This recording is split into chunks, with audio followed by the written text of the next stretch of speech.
people hire. Not the loquacious sort, are you? We can't all be as blessed as you. With our tri-rectangle graphic and Hamlindigo blue. Whoa, back up. Hamlindigo blue? Each week, we break down another Better Call Saul episode in order. This week, I've got 40 details you might not know in Season 1, Episode 4, Hero.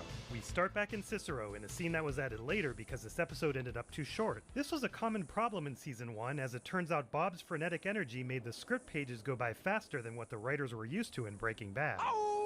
Gotta work on it, bro. All right, man. The 6.5 minutes added here prevented it from being the shortest episode of Breaking Bad or Better Call Saul ever at under 40 minutes. You don't do it like in her ear. No, you don't do it in her ear. This actor, Kevin Weissman, played a guy who became invisible in an X-Files episode written and directed by Vince. That's crazy. This is all part of the scam, as it's a signal for Marco to get ready. They're really in downtown Albuquerque, and the whole top part was digitally added. Bro, I never did catch your name. Saul.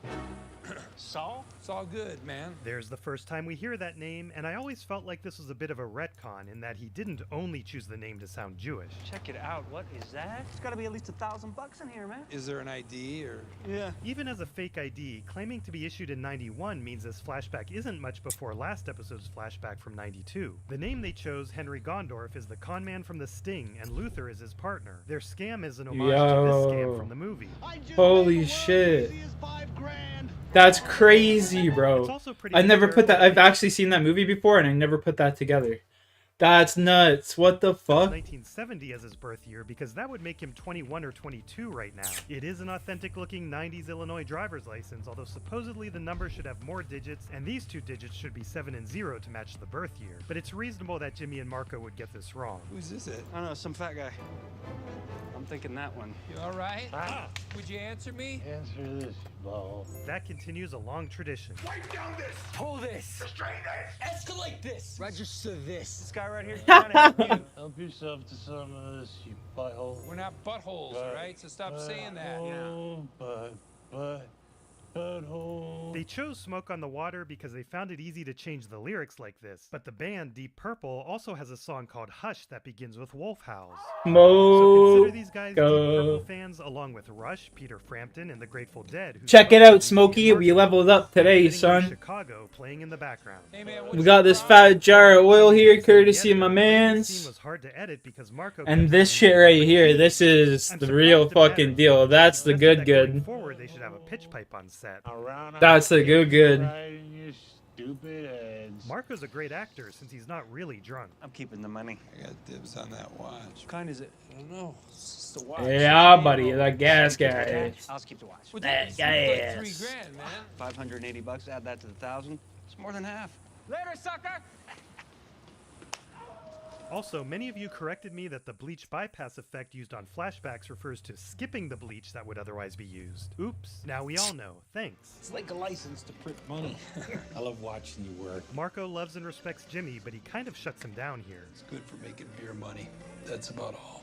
This is all new footage, but based on Saul's drawer of phones from Confessions. One of the shots is backwards, made obvious by the AT&T logo, and here you can make out the Hello Kitty phone he'll give Jesse. There it is, right on top, motion picture money. And the serial numbers on the 100s is the familiar one we've seen before. On the 10s, you can also make out motion. One thing they deserve props for is using period-specific prop money as new bills were introduced after 2002. Also, many of you had good theories on the realistic-looking prop money from last episode. The backs were probably blank, and it's possible they were larger than normal bills and even a different color. Please, okay, no one has to know. The cops are investigating this as a kidnapping. They already rounded up some poor suspect. We can't just go back. They'll crucify Craig. Kim Wexler is very good. She'll make it work. Yeah, what about the money? If she knows about it, she'll tell. Like they say in Silicon Valley, it's not a bug. It's a feature. It's a feature, not a bug. I know, he's not talking about the show, but it still works. What we have right here is the mother of all bargaining chips. We are not giving this back. Craig earned it. I worked weekends, Yep. holidays, all unpaid. unpaid. That's what this is about, Yep. right? Fairness. Not just what's legal. Slavery. That used to be legal. Yeah, this is right up there with that.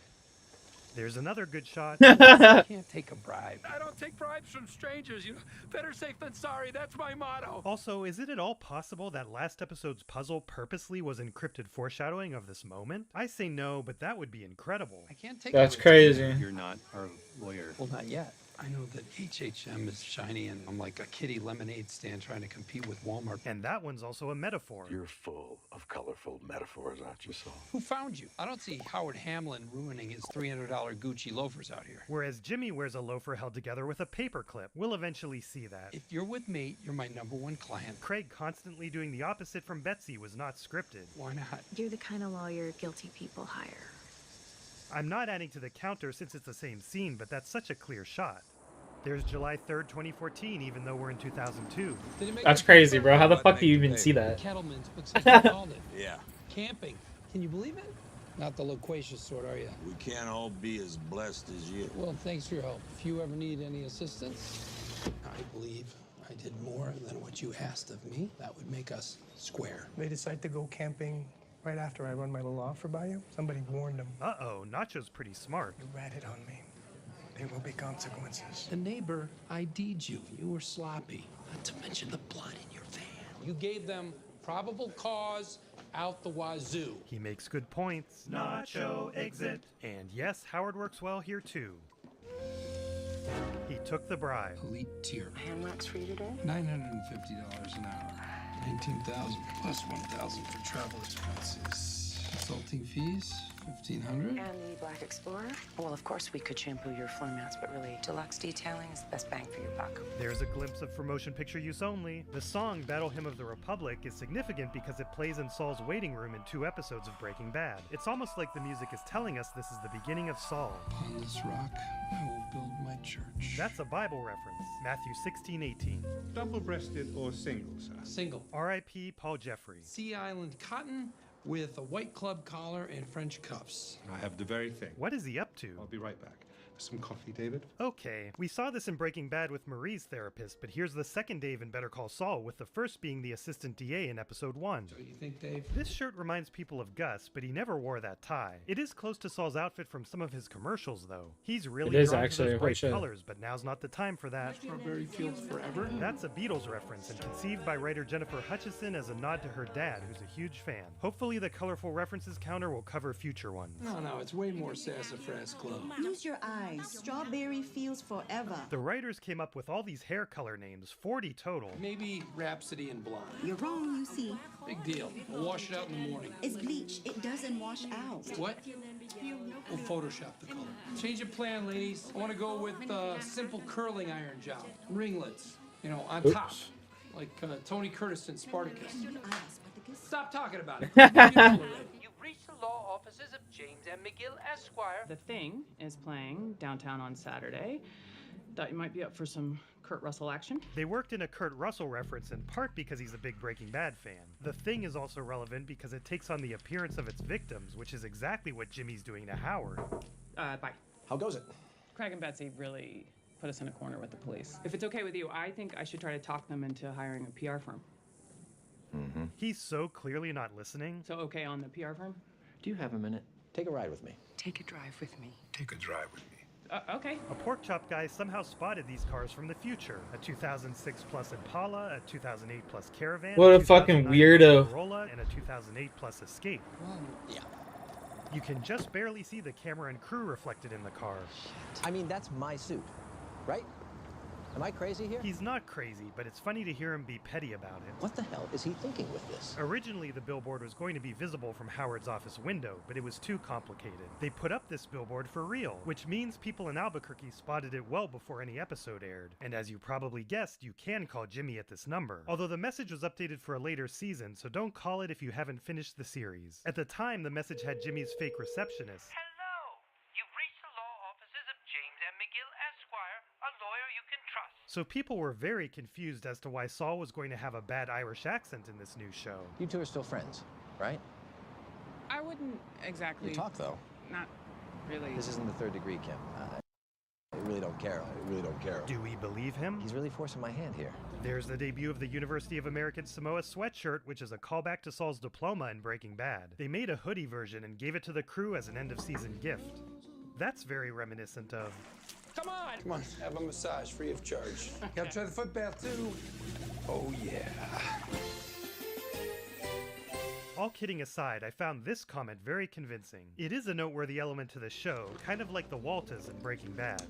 This song wasn't released until 2011, 9 years in the future. Now, these massage chairs are realistic, unlike the juiced up one in Felina. Although the truth is they were off for noise reasons, so at the end of the scene, Bob is moving himself to simulate being massaged. Now relax, okay? Okay. You deserve a break today. So come on in and get away to McDonald's. Deserve a break today. To McDonald's. Deserve a break today. To McDonald's. To McDonald's. Is this cease and desist? Yeah. How pissed was he? Well, his head didn't actually explode, but, you know, pretty damn pissed. Like, this won't end well for you, pissed. How about that? Jimmy, this is serious. Why are you making this personal? It's not personal. It is so personal. It is personal. It's right at Hamlin's exit. You know he drives by it every day. He fired the first shot, okay? Trying to keep me from using my name. Call me crazy, but I feel like you can see Bob's makeup here. The next step is an injunction. You can't win this fight. There are only so many fonts. It, in concert with our tri-rectangle graphic and Hamlindigo Blue, constitutes a trademark brand identifier. Whoa, back up. Hamlindigo Blue? Yes. Yikes. Yikes. From the man dressed exactly like me. I feel like I'm in the mirror routine with Groucho Marx, like we should be standing, waving our arms at each other. Howard's attempt at a colorful reference lacks color. In addition, the name Miguel appears in both logos. You can't take my name from me. This is Dawn Lewis, whose first name perhaps inspired her character's last name. You might recognize her from being Jaleesa on A Different World. She even co-wrote that show's theme song and was going to sing it, but they decided it would be too weird since she wasn't the star. The name is not the problem here, Mr. Miguel. You're actively copying their established brand for your own gain. The billboard must come down within 48 hours. This is a classic David versus Goliath story. He flips him the bird there. I got a hot tip. This is the only time the phone glows blue against his face. I don't think he's really on the phone. You could be like the reporters that brought down Big Tobacco. Your viewers would be very, very interested. Sure. Okay. All of these are fake numbers since they start with 1. Lawyer pulls himself up by his bootstraps. This shot is flipped backwards, and then they show it unflipped. Okay.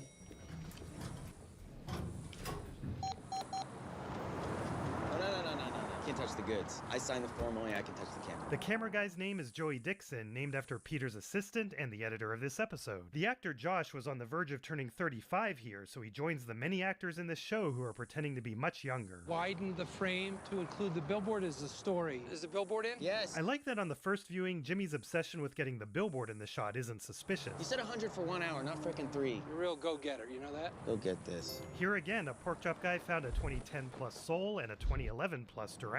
Gravitas. I believe in service. It's what I've built my career on. I've also had a dream to own my own business. Do you think him looking back is the cue? Although the guy doesn't seem to be looking. Not 24 hours after my billboard went up, a large law firm came after me. I'm not giving up. Holy shit! He maybe was a little overdramatic with his fall. Is anyone going to believe that a man just happens to fall like that? Call 911. Yeah, the guy just fell. Help me!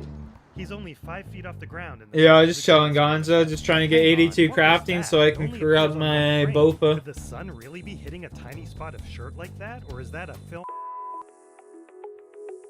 There were 2 cranes here, one for the camera and one for the safety wires that they digitally removed. You can see the stuntman here, who looks more like Dean Norris than Bob. Shots like this were done on a billboard replica that was only 12 feet off the ground in the studio lot. Sir, I'm right here. Fill me up. Half of this episode's 8-day shooting schedule is devoted to this scene. 3 days at the real billboard and 1 day here. Took you long enough.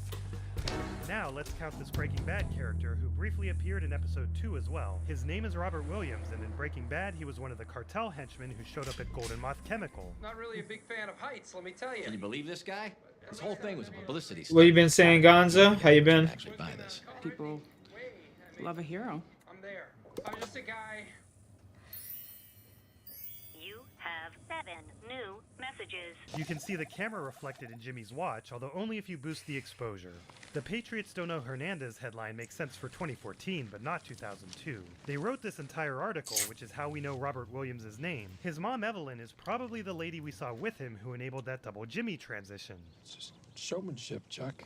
This shot is from outside the car, so I don't understand why there's a glass reflection here. Unlike the Albuquerque Journal, he's got reprints of the June 19th New York Times and the June 20th Wall Street Journal, which fits the story. You're early. Did you? Yeah, I grounded myself. I guess that counts. I have 3 consults before lunchtime. That's great, Jimmy. The worm has turned. That's a Shakespeare reference. That's really great. To what do you credit this sudden change? Well, I gotta admit, you were right. Do good work and the clients will come.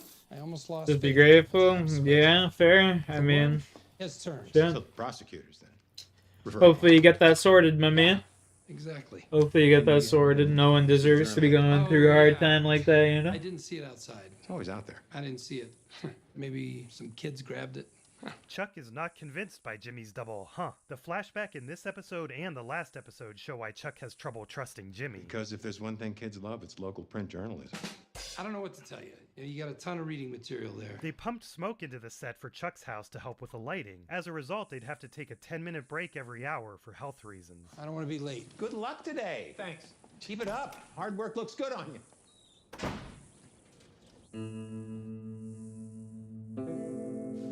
You know what that sound means? Okay, sure. Hey, man.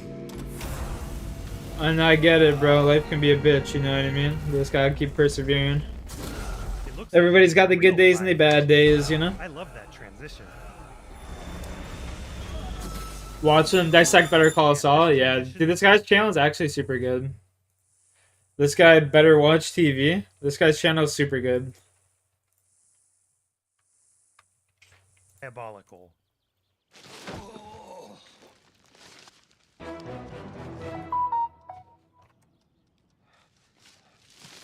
Congratulations and thanks to North, El Guapo Gato, Paul Blanchard, Simon, Panauthentic, Anderson Deus, Leo, Nate, Tucha, Bagel, V-Root Cassie, Ghostly Mimic, Hank, Brogley, Quantum Sponge, Melody Huxtable, Hyphen 119, and Sidev, who just became 6-month members. And now I'll fix my pronunciation of Bong Day, and Denis was glad with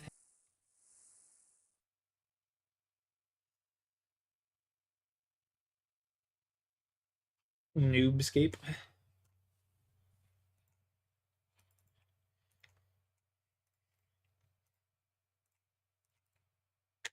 I need to get 82 crafting so I can go make my crop bow. Oh, it's gonna be so cancer. 200k XP. Yo, legends. What you saying, big dog?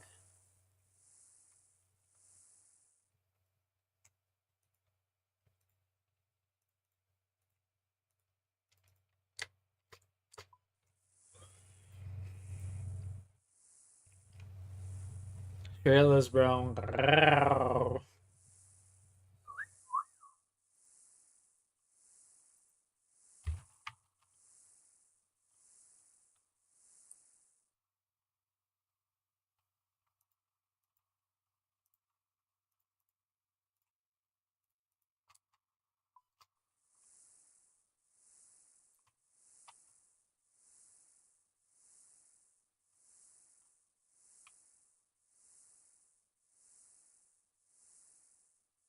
Let's start that game. Yeah, it's usually how it goes. Well, actually, not really. Most games, it makes it pretty easy in the beginning. That's crazy that they'd make it so challenging off the start. Have you ever played Elden Ring, Gonzo? That's a game that I look at and I'm like, man, even if I were to attempt trying to beat that, like, one, I just wouldn't have the attention span for it. Like, games like that just don't interest me. But, like, I just couldn't beat a game like that. It would fucking just ruin me.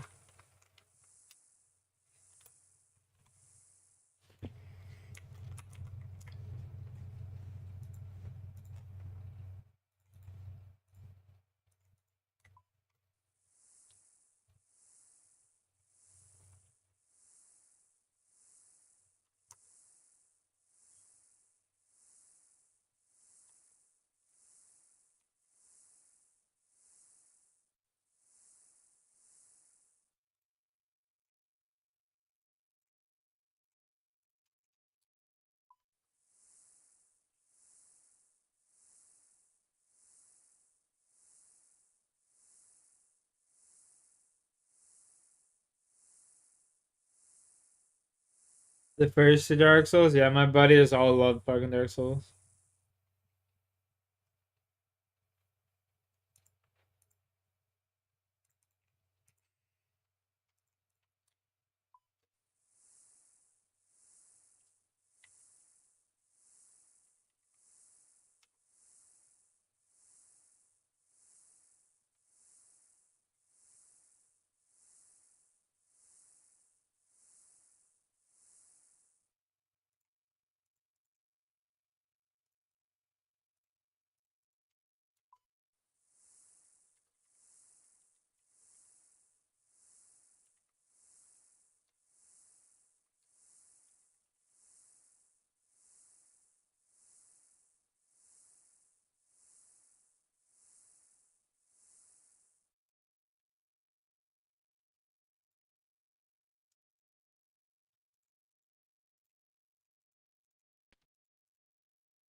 1,000 more actions. Fuck, dude.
Hey guys, Drifter here. The main topic of today's video is crossover Bro, fatigue they and have... the absolutely ridiculous price of What's $80 this map for called? Teenage Mutant Ninja Turtle skins. But What's this map called, man?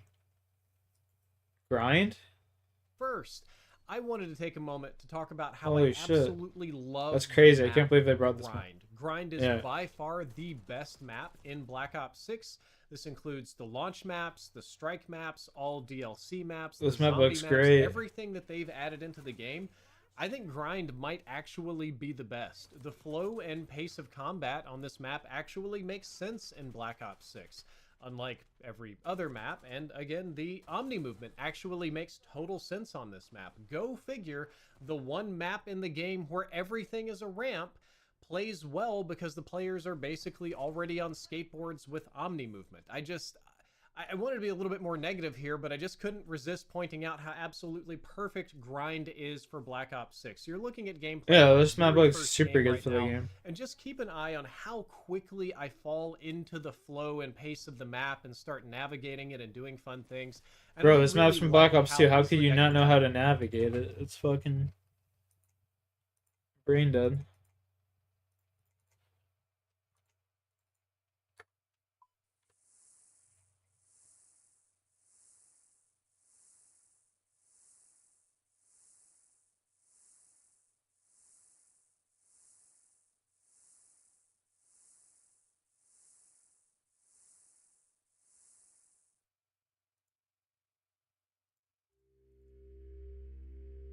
In the early morning hours of July 8, 2022, 20-year-old Jimmy J. Lee donned his silver dressing gown, gold cap, and gray slippers and exited his student apartment in Oxford, Mississippi.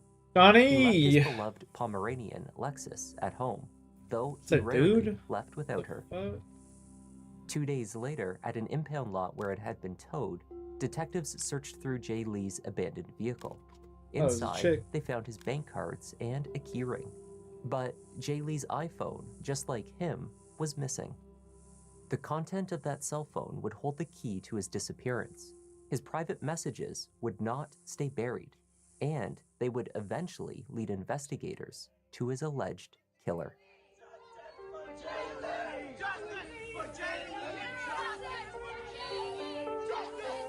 Secret life. This is the story of secret late-night hookups, of salacious Snapchats, buried evidence, Salacious. and hidden truth, and what What a happens word. when it all comes to the surface. Let's take a look. What you saying, Johnny boy?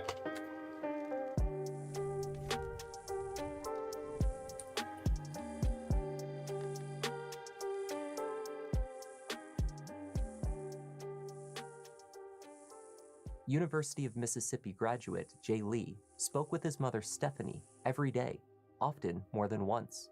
They chatted in the mornings while Jay prepared to leave for his internship, a position he was undertaking for credit towards his master's degree in social work.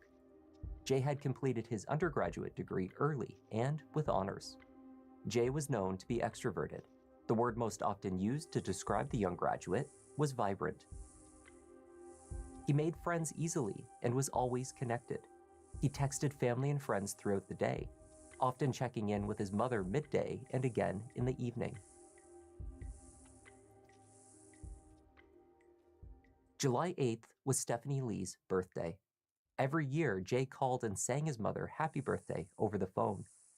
Following his first celebratory message sent that day at 2 a.m., she messaged back around 7, but received no response. From the family home in Jackson, Stephanie messaged and called. As the family continued with their plans throughout the day, she sporadically placed calls to Jay in Oxford. Then to the Oxford PD, pleading that they perform a welfare check. She reached out to Jay's friends, who likewise called, messaged, and set out searching for him. From outside his unit at the Campus Walk apartments, friends could hear Jay's dog, Lexus, barking. But there was no answer at the door. University police pulled video surveillance footage from Campus Walk. It showed Jay leaving his apartment a little after 4 a.m., coming back about 40 minutes later. Then, Bro, I leaving again that smoked some morning killer at weed called 5:58. Solace and hit some dabs wore a called dressing Propane gown, 8 a this cap in his morning. favorite color, And my gold, day been as dragging. well I'm as still a pair of thirsty. slippers. Shit, It did Sean. not You know what appear I'm that saying he to that? waited I'm gonna rip a long fucking or dab. I very just got long. the goods, man. Look at this. Here, let me fucking pull up my camera. Pinged locations from AT&T showed Look at this Jay's iPhone fucking at different jar, bud. locations after midnight until Look at that big 7:28 old a.m. jar on right July there. 8th.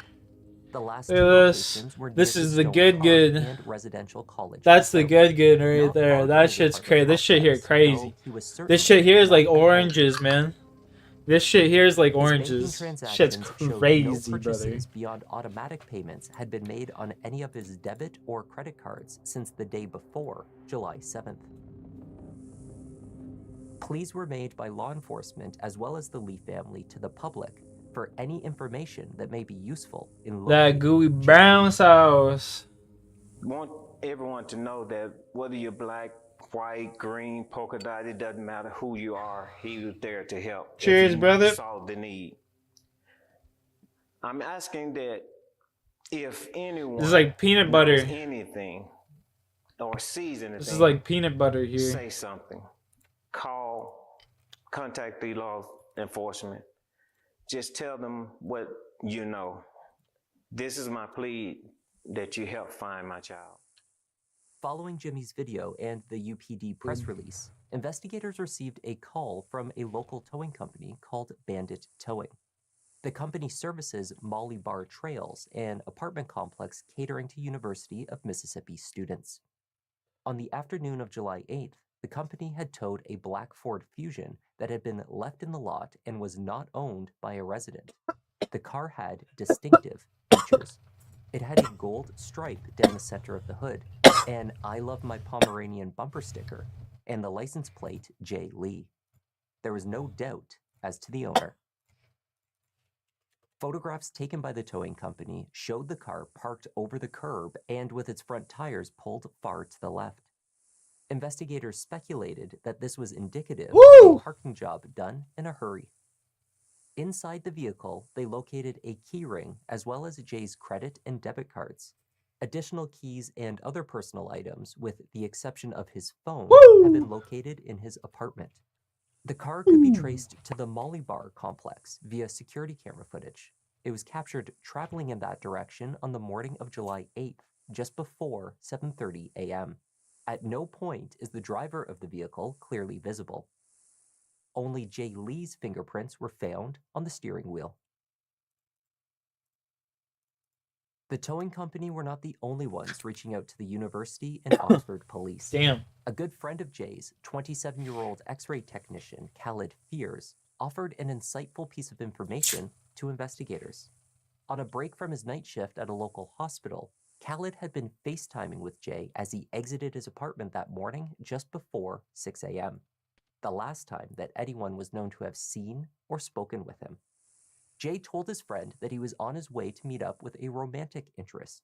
Without revealing the name of the man he was meeting, he explained that the two had been intimate earlier that night. But things had turned sour and they had an argument. In fact, Jay told Khalid that he had returned home and immediately blocked this love interest across all his social media accounts. Only hours later, however, they had somehow reconnected and he was willing to give it another go. His mystery man had promised to do with him, or rather to him, something that he had never done before. Through their video connection, Khaled saw the open sky in the background and heard the sound of the Ford Fusion starting up as the call ended. For the second time that night, Jay was on his way to the home of his unknown lover. Khaled messaged a few hours later. "Hey friend," he wrote, hoping to see how it went. He received no reply. Investigators may not have had Jay's phone, but they had access to his iCloud. On July 22nd, Detective Douglas finally acquired the messaging data. He found messages between 5:30 and 6 a.m. that sounded as if Jay Lee was going to see someone, just as Khaled had told them. The exchange was with a username, Redeye24. Beginning at 5:17 a.m., the messages read, "Who the F is this?" Redeye replied, "Come back," followed by, "You comin' or nah?"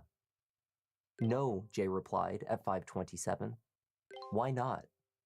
"You fool, like you done did some questionable stuff, but that there was too much. Have a good night, Tim." At 5:37, Jay wrote, "Yeah, now it seemed like you just trying to lure me over there to beat my ass or something." Redeye replied, "You trippin'. I do feel bad because we cool, so I ain't trying to end like this." "How we cool and you barely want me to text you?" Redeye tried to reassure him. "I'm saying you're a cool person." At that point, Jay suggested that he would return, but on one condition. 1080. He wanted a physical act from Redeye as a show of mutual consideration. The response came moments later at 5:45, and Redeye agreed. Jay left his apartment before 6 a.m. At 6:03, he sent one final message. "Open," it read. Investigators assumed he had arrived at Redeye's home. He was not seen or heard from again. Good old Redeye. The Redeye account was traced back to an email from the Dirt for Diamonds podcast. The host was University of Mississippi graduate, 22-year-old Shelton Timothy Harrington Jr. Well, thank y'all for listening, and this is another episode of Dirt for Diamonds podcast, and I hope to see y'all next. Tim Harrington hailed from a distinguished and respected family in Grenada. His grandfather has been the pastor of a local church for over 4 decades. Since his university graduation, Tim Harrington had been working with a friend to operate a moving business. He also assisted his grandfather with the upkeep of various rental properties owned by his family. Once connected to the Snapchat account, investigators were able to link Tim's other correspondence with Jay Lee. They found that the conversation between the two had originated earlier in the night and from a different account. Legs. These messages further suggested that the two were in a sexual relationship. They also indicated that Tim was hiding his sexuality publicly. To Tim's original account, Jay wrote, "I just wanted to be able to say I had you. Be the down low again. Fun to have been the first guy. Experiment over. Also, on your floor, so you should get that up, by the way. Oh, and the nude was fake too. Back to block now." After this, Tim attempted to call Jay 3 times unsuccessfully. Jay Lee had blocked Tim across all of his accounts. It was after Jay took this step that Tim, using his alternative Redeye account, reached out once more and convinced him to return to his apartment at Lafayette Place. It was less than half a mile away from Campus Walk. The 25th for algebra, 3 in business, and On the morning of administration. July Kind of 8th, nervous. after 5-hour meeting with test Jay Lee live at with his my home, instruction and Tim 4 Harrington committee searched members. the location of the Oh, landmark Sean, on don't his be Google nervous, Map buddy. app. Then You're found fucking one. acing your He classes, was bro. If captured you've on been acing camera your examining classes, large garbage bins, then you got though nothing he to had be no scared lead of about. Just what remember his everything you've been apartment taught, complex. man. You'll He be eventually fine, purchased you a know? roll of duct tape and returned to Lafayette Place. You got this, bud.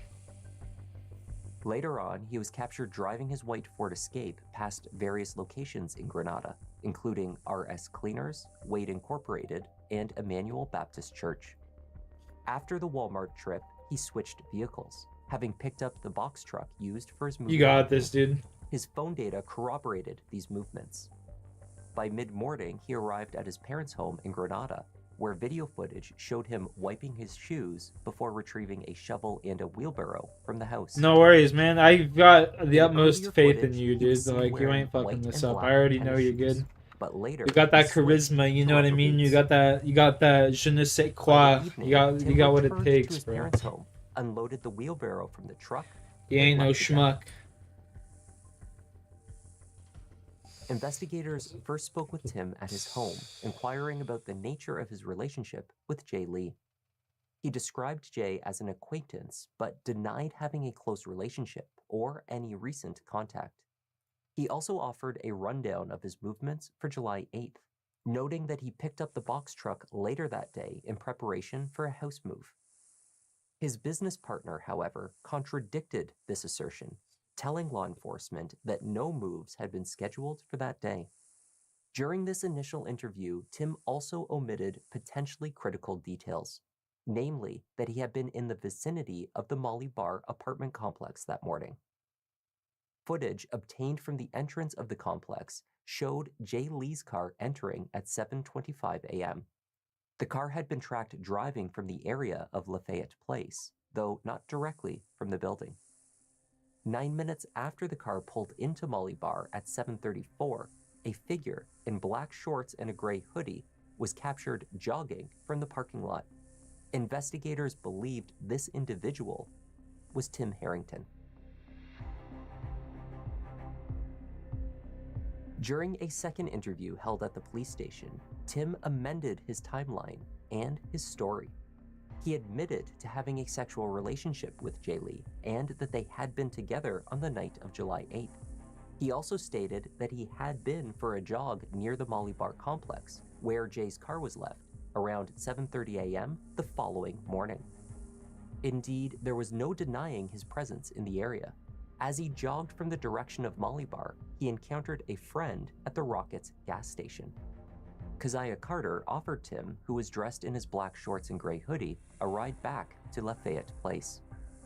Keziah recounted that Tim had been sweating and was slightly out of breath, though not nearly to the extent that one would expect had he been out for an extended jog in his hoodie in the 86-degree heat. At the station, Tim was asked by detectives what he thought may have happened to Jay Lee. He suggested that the 20-year-old grad student had met someone for casual sex, and then they kidnapped him.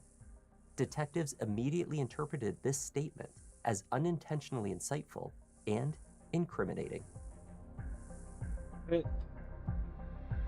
That just goes to show you how they'll fucking twist anything you say, you know what I mean? Like, holy shit, that's crazy. That's crazy work right there. Searches Don't for never Jay say Lee shit to him, continued boys. for weeks and months while the investigation was ongoing. Tracing Tim Harrington's cell phone location data, teams were sent out to remote That's locations across crazy work. Oxford and Granada, but they failed to locate Jay or any indication. Like, of obviously the where guy he killed might this be. person, but like, Always thinking about him, but it gets deep sometimes where you feel like you're falling apart just thinking that's about he's fucking not here. crazy. It is Like, a what do you nightmare think happened? because Alright, well, nothing if you think like that's this happened, has you're ever happened under to arrest. us. Like, what? He is Like, not the type what? of person to just go missing or That's wild. not contact us. If you know anything, please just come forward. Honestly, just talk to us and tell us something. A movement on the University of Mississippi campus held rallies to increase awareness of the case. I didn't know Jay Lee, but I would hope that if one of my family members went missing, that people would care. And you don't That'd see be that person as right there. much when the person who's missing isn't some little blonde girl. Well, even Tim if it's not Harrington was blonde girl, arrested it and charged doesn't really with murder. matter. If a He was person released goes on a missing, you should try and do as much as you can to help $250,000 find them, you know? pending trial. The state Especially if it's like a theorized nice, that Tim close, Harrington was knit desperate community to keep his like that relationship is. with Jay Like, Lee secret. They believed everyone that knows as the everyone two type shit. argued, Tim feared being exposed by Jay Lee, and so he coaxed him back to his home to strangle him. Indeed, Google search history from Tim's devices supported this assertion. Only moments after Jay agreed to return to Lafayette Place, Tim searched, "How long does it take to strangle someone?" There's no weapon. There is no blood. How do we know there's been a murder committed? There's no gunshots heard. I mean, nobody has seen a struggle or heard of a struggle. So how do we know that someone is dead? And how do they know that Timothy Harrington did it? I'm just baffled. I know in my heart that he did not commit murder. I know the type of young man he is. He does not have it in him to kill anyone. You believe that your brother killed Jimmy J. Lee? I do not believe my brother killed Jimmy J. Lee. Based upon the person that I've known for the last 22 years, well-mannered, leader, caring person, non-confrontational. Hinds County Assistant District Attorney Gwen Aggo was appointed as a special prosecutor to try the case. The Lafayette District Attorneys had declined to seek the death penalty, though Tim did face a potential life sentence if convicted. His defense team had successfully argued that a fair trial could not be secured inside the county limits of Lafayette. Jurors were selected in Hattiesburg, about 250 miles south of Oxford, and transported by bus to Lafayette County. They were sequestered for the proceedings. So reading some things like I do, and I saw something that said, the rest is silence. Because I was thinking, what makes up a life?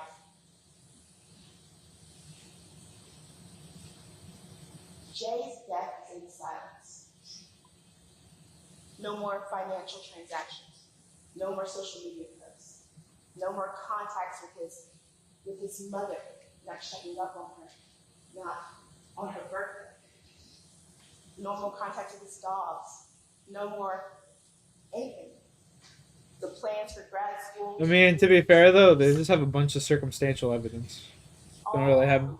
Yeah, one lawyer said they don't got shit. Jay's no longer with us. But right before Jay gets to the apartment, when he's headed over, right before he gets there, just mere minutes, Timothy searches. That's like all they have.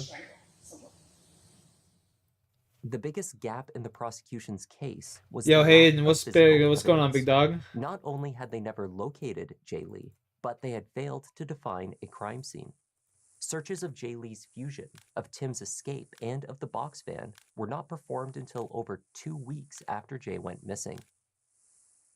The same was true for the search warrant obtained for Tim's home in Lafayette Place. DNA and fiber evidence was lacking.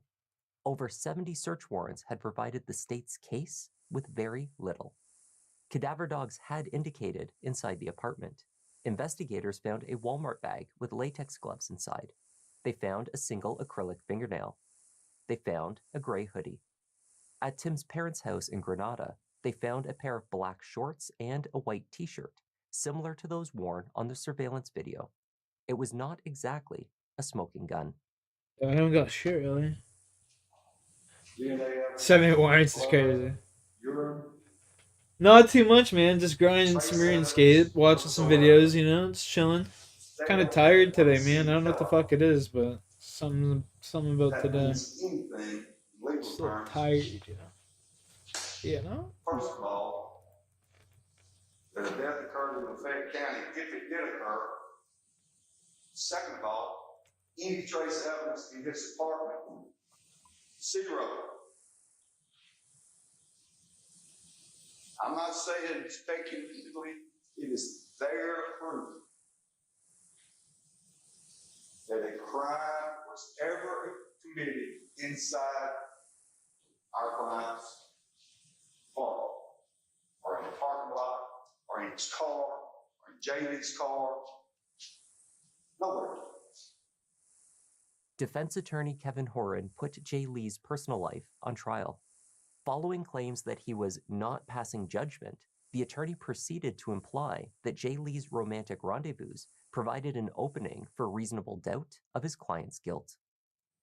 Mr. Lee's conduct prior to this night and the manner in which he conducted himself. I'm not passing judgment on the young man. Those are facts. Things that occurred in his life, it was not unusual for him to be going out in the middle of the night. I think that it's going to show. I didn't make these things up. The defense's argument was not well received by those close to Jay, including best friend Jose Reyes. The two had met and bonded at an Ariana Grande concert, only to discover later that they had the same major, at the same university, and Ariana had lived in the Grande. same student building. Flamboyantly, as basically as a woman, correct? A lot of times. He dressed as Jay Lee.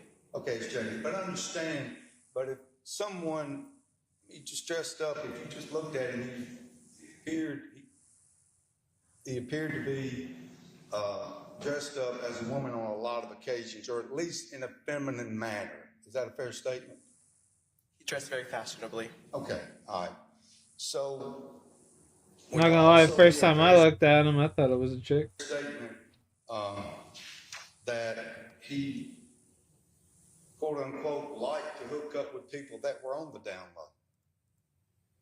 The fuck does that even mean, on the down low? Is it a fair statement based on what you know about Jay Lee that he liked to hook up with individuals that were, what you testified earlier, were on the down low? That he liked to do that? Is that right? What's the relevancy to this question, sir? Can you rephrase it? I'm sorry. Well, that whether or not Jay Lee liked to hook up with individuals, I'm not saying whether it's men or women or what, but individuals that were on the down low. He'd like to do that, correct? No. What is on the down low? No, ma'am. As fashionably as he dressed, no, ma'am. So it was obvious that he was gay. Yes, ma'am. Okay. But when opposing counsel was talking about participating in the down low culture, I think he was referencing Jay didn't out people. Correct. Khaled also took the stand. He I'm described lost. his relationship with Jay I have as no one idea what of that even genuine means. friendship, though he was several years older and occasionally offered advice based on his own life lessons. Yeah, I would tell him that like a down low man or like a man who isn't comfortable with their sexuality is not someone you want to be out here hooking up with. I was like, because, you know, What did you tell him? I told him, I said they will kill you before their dirty little secret gets exposed. Unlike Khaled, who saw the pleas for information from law enforcement and immediately reached out to share what he knew, Tim Harrington had kept to himself. The night before the disappearance was publicly announced, he searched for Jay's Twitter account. In the days following, as local news was flooded with requests for information, Tim performed numerous searches, including one for Molly Bar Apartments on July 10th. This search was conducted before the UPD had located Jay's car. Pointing to the right. Yes, ma'am. He searches the Molly Bar Apartments. 3 attack. UPD on the 10th released the press notice that Jay Lee was missing this same day around this same time. At this time, UPD had not found the vehicle yet. We didn't know where it was at. And once that notice comes out from UPD, he Googles Molly Bar Apartments at 3:10 p.m. On July 11th, he searched Ole Miss Police and Jimmy Lee. The next day, he again searched Oxford MS Police multiple times. In the following days, he typed Jimmy Lee, find Jimmy Lee, and Ole Miss Police repeatedly, but he did not contact law enforcement. In an effort to display the thoroughness of the investigation, Assistant District Attorney Ago asked after every person of interest that detectives considered. Early on in the case, Jose Reyes was a person of interest, basically just because the family at the time didn't know a whole lot about Jose, but thought that he might have been Jay Lee's boyfriend at the time. So we run down every avenue that we can. So we talked to him and end up clearing him and figured out that no, they're just really good friends. Tell me about another suspect or person of interest that you all looked into. LeBroderick Peterson. And why was he a person of interest? So LeBroderick was a person of interest because he was one of the people that had texted Jay Lee earlier in that morning or late in that night of the 7th, 8th. He was one of the recent contacts in Jay Lee's phone records. We talked to Khalid Fears. Of course, he was one of the first ones, or one of the last ones to talk to him. In a murder investigation or in a missing persons investigation, you got to clear everybody. You got to kind of go look through anybody that you can. Kent Ware. What about Rashad Hayes? We also looked into Timberland Mathis, looked into Devon Franklin. Blaine Brown was one of the last people that there was digital communication between him and Lee. And were any of these people confirmed to be in the area of Lafayette Place Apartments at this time? No, they were not. Do any of these people live at Lafayette Place Apartments? No.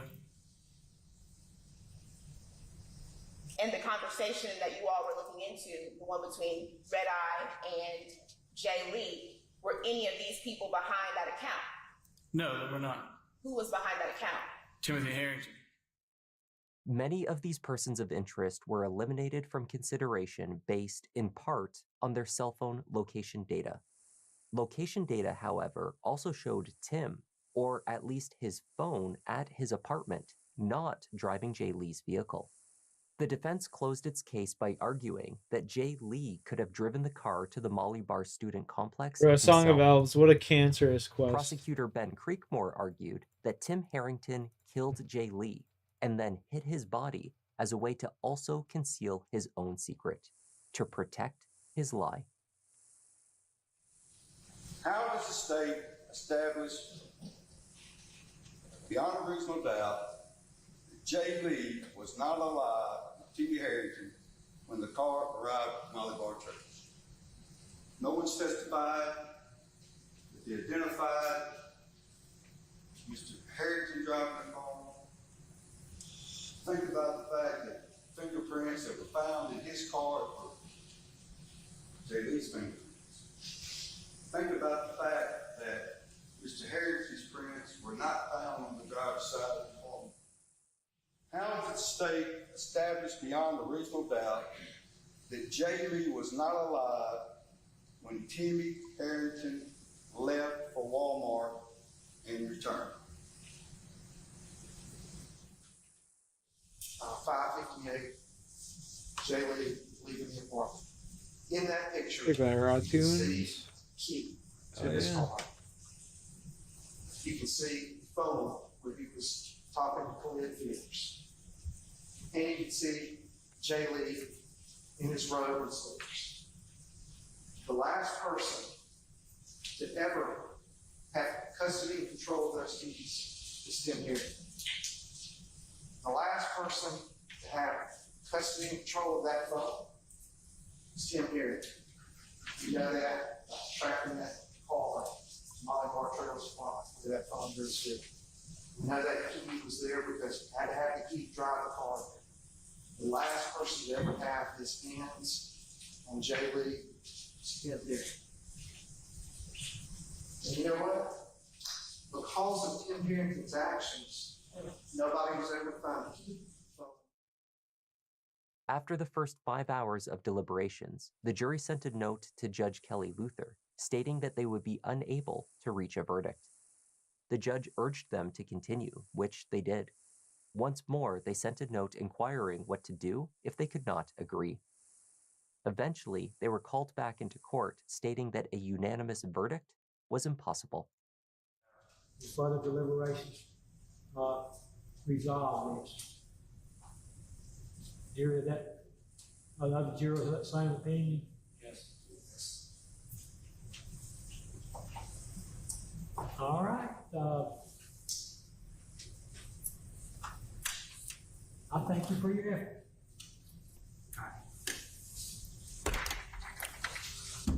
I'm gonna declare a mistrial. The final vote was 11-1 in favor of conviction. The dissenting juror, who wished to remain anonymous, later told media that one of the main reasons for their not guilty vote was that no body was found and that some of the evidence did not add up. prosecutors announced their intention to retry the case. What? Bro. Less than 2 months after the mistrial, on the 3rd of February 2025, deer hunters in Carroll County off of County Road 65 at an illegal dumping site discovered human remains.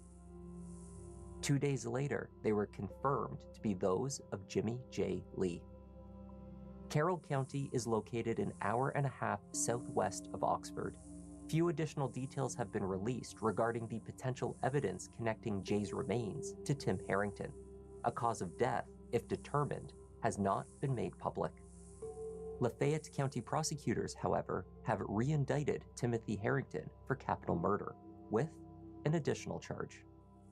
Timothy Harrington Jr., staring forward, not speaking, headed back to Lafayette County Jail after being arraigned on a new charge of tampering with physical evidence, on top of a capital murder charge in the death of Jimmy J. Lee. Harrington pleaded not guilty and was denied bond. Lee's parents encouraged by the latest developments in Lafayette County Circuit That's Court. crazy work. Justice is getting close to being served.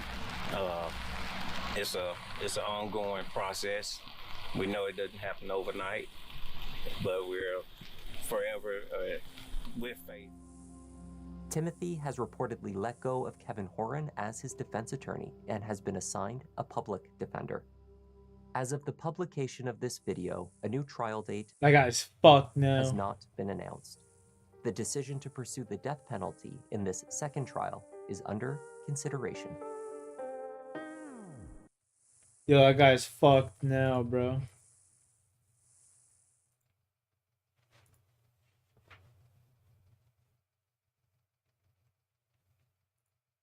The entire LGS champs had 16 different comps.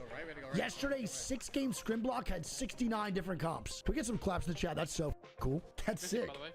Also, we're trying to figure out who's playing exactly today. We'll go through everything. We do have 20 teams competing though today, and obviously in Pro League scrims. We're going to have the legend bands going on once again as well. And then on top of that, brother, we are playing World's Edge Storm Point again. For some reason, they're not doing Broken Moon and ED, because I think there's PQ teams today playing in these scrims. So they're trying to get them as much practice as possible. Dropped is live with a new team? Oh, yeah. So no Broken Moon today, which kind of sucks, but it is what it is. Who is playing together again? It's Gent, Duplex, and Design. And then it's Gent, Skittles, Design, and then Duplex, Deeds, and Fun, which is a very interesting squad. All right, here we go, man. Game, Mother, 1 underway. Duplex, Deeds, and Fun. It's 6. We'll see. That's an interesting team. Let's get some theoreticals here.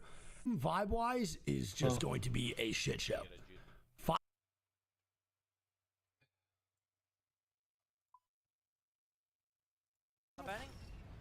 Oh god, the R9 in these situations is just so ass shit compared to any EVA, etc. Good bat, it's a huge bat. No, bro, if he has a shotgun, he just fucking wins that. Nice, well played. And XC9 gonna go down, man, to Lord of the Rings. In those situations just shows how much better shotguns are than that R9. He probably gets that double knock without taking any damage. Oh, fuck you. That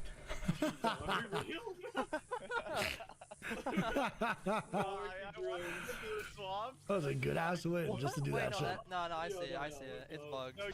There's a thing. I'm gonna TP the roof. Oh, here we go, maybe an aggressive fight. Damn, did not TP to roof. That fucking blows. Would have been so good. Oh, definitely not the food, Sonic. Yo, do you think, I don't Sean? think I've ever had. I had Sonic once. I think I had their tater tots in the hot tub. That shit was there. It was a good off angle right now for skills. 140 on the cat. It's on the right tree. I'm getting angles on the. It's so weird to see Designful and Jen playing together. This is. It's like nice, but kind of scary at the same time. Like it brings back good memories, but also sends me into my fight or flight. One shot, bro. A fucking literal pubic hair. Oh my god.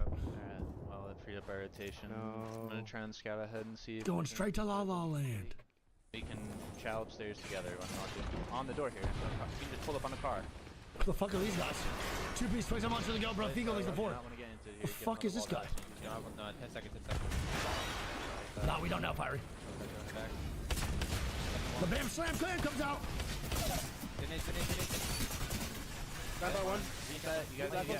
Dude, the email star combination is going to be absolutely diabolical for so many fucking players. And Furia finally gets mowed the fuck over. That's the duo, I think. That's the duo, I think. Careful of our doorway. I'm probably gonna just end the stream, honestly, for now. Sean will be live later. Peace out, buddy.